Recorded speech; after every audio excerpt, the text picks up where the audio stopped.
Hello, well-meaning Nigerians both at home and in diaspora. Welcome back to the channel. I'm glad to have you here again because today we are diving into a matter that is not just trending but also deeply painful for millions of Nigerians. The topic: Peter Obi has blasted President Bola Ahmed Tinubu over his endless foreign trips, while right here at home, Nigeria burns with crisis upon crisis. Now, let's be honest, everybody loves travel, but when you are the leader of over 200 million people facing hunger, unemployment, insecurity, inflation, collapsing infrastructure, and a broken economy, constant traveling becomes not only senseless but also insensitive. Nigerians are asking, why does our president prefer being abroad rather than staying back to fix the mess at home? And Peter Obi, being the voice of conscience that he has been for many Nigerians, is boldly calling it out. Let's set the context. Since Tinubu assumed office, his frequent foreign trips have become a hot topic. Paris today, London tomorrow, Dubai next week, America the following week. It's like the man is more comfortable in the skies than on Nigerian soil.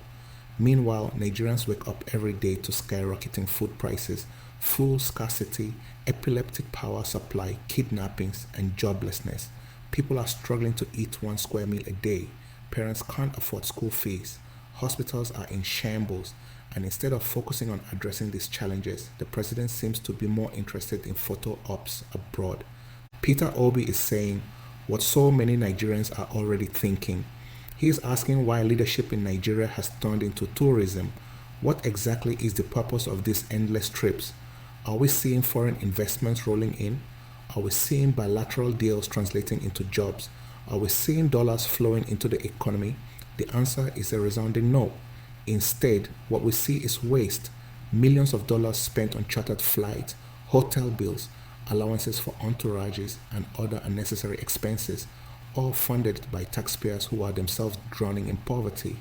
And this is where the real insult comes in. Nigerians are being told to tighten their belts, to sacrifice, to pay more taxes, to endure subsidy removal, to live with inflation, yet the government spends lavishly on travels that bring no tangible benefit. Imagine a family that cannot afford bread being asked to donate money so their father can go partying abroad. That's what Nigeria feels like right now. Let's take it deeper. Leadership is about presence. When a nation is in crisis, people look to their leader for reassurance, for direction, for confidence. But how do Nigerians feel reassured when the president is always missing in action, always in another country, always giving speeches to foreigners while avoiding the cries of his own citizens? Even the symbolism matters. A leader who stays at home during a crisis communicates empathy, responsibility, and seriousness. But a leader who flies away communicates detachment, neglect, and arrogance. And this is why Obi's words cut deep.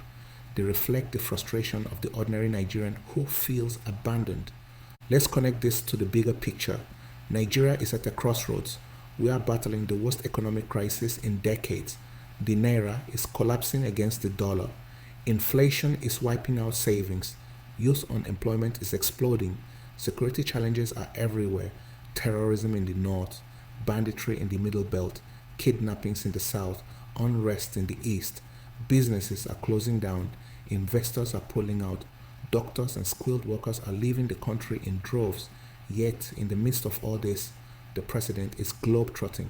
Now, let's compare with serious leaders in other countries. When Japan was hit with disasters, their leaders stayed on the ground, working day and night with their people.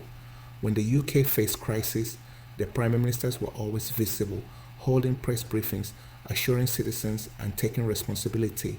Even during the COVID-19 pandemic, world leaders were glued to their nations, making tough calls. But in Nigeria, it's the opposite. Our leaders run away, as though hiding abroad will make the problems disappear. But Nigerians are no longer fooled. That's why Peter Obi's words resonate.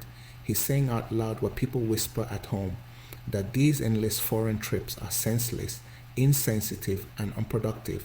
He's calling for leadership that is grounded, leadership that listens, leadership that works hand in hand with citizens to solve problems. So let's talk solutions, because complaining is not enough. What should be done? First, leaders must cut down wasteful trips. If there is no urgent diplomatic necessity, stay home. Work with your ministers, hold emergency meetings, visit the states, tour the hospitals, inspect the roads, listen to the people directly. That's how you govern. Second, if travel is necessary, there must be accountability. Nigerians deserve to know what deals are signed, what benefits will flow into the economy, what timelines are set for results. No more secret trips with bloated entourages that achieve nothing.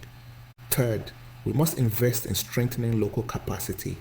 Instead of running abroad for solutions, why not empower Nigerian experts, entrepreneurs, and institutions to solve Nigerian problems? We have the brains, we have the energy.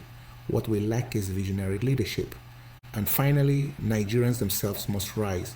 We cannot remain passive. We cannot keep shrugging our shoulders and saying, Naso EAB. No. Civic responsibility begins with asking questions, holding leaders accountable, voting wisely, and refusing to be distracted by propaganda. This is especially important for the youth. If the young people of this country remain asleep, Nigeria's future will be mortgaged. But if the youth wake up, get organized, and demand better, real change is possible. My people, Nigeria is not cursed. We are not doomed. We are only suffering because of bad leadership and docile citizens. That is why this message from Peter Obi is not just a criticism of Tinubu. It is a wake-up call to all of us, to remind us that our leaders must serve us, not exploit us. That leadership is not about traveling the world, but about staying home to build the nation. That Nigeria can rise again if we, the people, insist on it. So as we wrap up this discussion, let me ask you, what do you think about Tinubu's endless foreign trips? Do you agree with Peter Obi that they are senseless and insensitive? Do you feel abandoned by this government? Drop your thoughts in the comment section. I want to hear your voice. Let's make this a national conversation. And if you believe that Nigeria deserves leaders who are present, accountable, and people-focused, then don't just watch this video. Share it widely. Send it to your friends, your groups, and your networks. Let's spread the message far and wide. And of course, don't forget to like this video, subscribe to the channel, and turn on notifications so you never miss any of our bold, truth-centered content. Together, we can awaken Nigeria, one conversation at a time. Thank you for watching, thank you for speaking out, and thank you for standing on the side of truth. Nigeria will rise again, but only if we rise with it.